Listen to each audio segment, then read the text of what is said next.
Have you ever felt like somebody made you angry and you were just responding to them? I had a couple of incidences this week where I have witnessed people that were experiencing frustration. And even one of them said to me this, they said, well, he knows that that triggers me, and then justified her then behavior because she was triggered. And it made me think about how there is something that happens when we are feeling like someone is disrespecting us or they're treating us in a way that we don't appreciate. And I think it's important to talk about it because it we don't get to behave badly just because we think somebody else behaved badly. There is something that happens when we feel this sense of somebody's done something that we don't appreciate. In that moment, we're telling ourselves a story. We're telling ourselves that somehow this is justifiable behavior, that we're allowed to do whatever it is that we're doing because we feel this emotion. And then we allow ourselves, because we feel this emotion, to behave in a way that is reactive. And then when we remember what had happened, we don't remember that we told ourselves a story. We just remember that that person did something, so I had to respond. And it's a lie that we're selling ourselves. That somehow we're not responsible for our behavior, but they're responsible for theirs.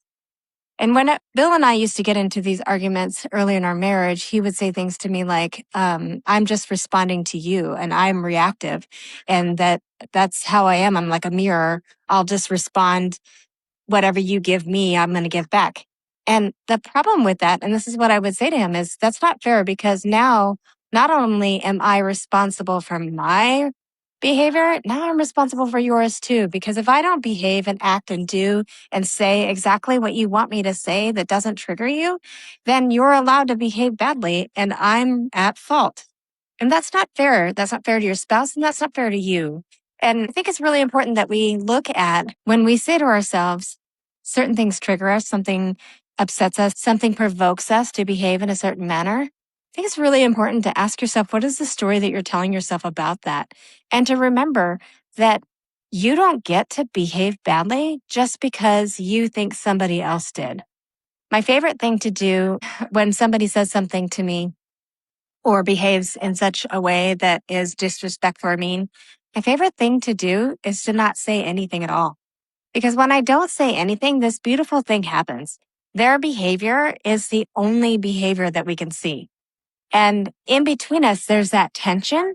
And if I don't respond to the bad behavior, then they get to sit in their behavior. They get to sit in the stickiness that's in the air, that they know that they've done something. And when it comes to with my spouse, what ends up happening is he right away apologizes.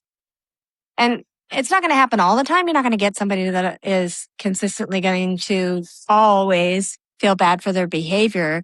But at the end of the day, when I go to sleep at night, I'm going to feel pretty good about myself because I didn't allow their behavior to dictate how I behaved. And that's really what it is all about. At the end of the day, the only person that you can control is yourself. And really, honestly, other people don't trigger you. It's the story that you tell yourself that triggers you. And if you could be honest with yourself about that and you start really taking a moment and pausing, I love my gap theory because it really, really helps me be a better version of myself for me and for other people. Whenever I feel my tension rising, when I feel my blood pressure coming up, whenever I want to respond to somebody and defend my behavior, I first ask myself, what am I grateful for in this moment? Because you can't focus on negativity and gratitude at the same time. So it helps bring down my nervous system. And then I take the accountability that I can, because there's always something that I can take responsibility for. And then I change my perspective. Now, I need to say this. I think this is really important. I think that sometimes we give permission to people to treat us badly that don't deserve it. And in those situations, walk away. There's no reason to allow somebody to treat you badly or to harm you in any way, shape, or form. And there are some pretty nasty people out there. And that's not what I'm talking about. I'm talking about your normal arguments that we have. not people that are abusive and controlling, just those normal arguments. But even with somebody that's abusive and controlling, you can walk away. You don't have to stay. You don't have to allow yourself to be put through that. And you certainly don't have to respond to it. And that's what I'm talking about, is how we get to show up and be who we are and control our own behavior and our own actions and our own reactions. Because that's at the end of the day, that is all you can do, is control yourself. So keep that in mind. Thank you so much for listening. I really appreciate you following, and we'll see you next time.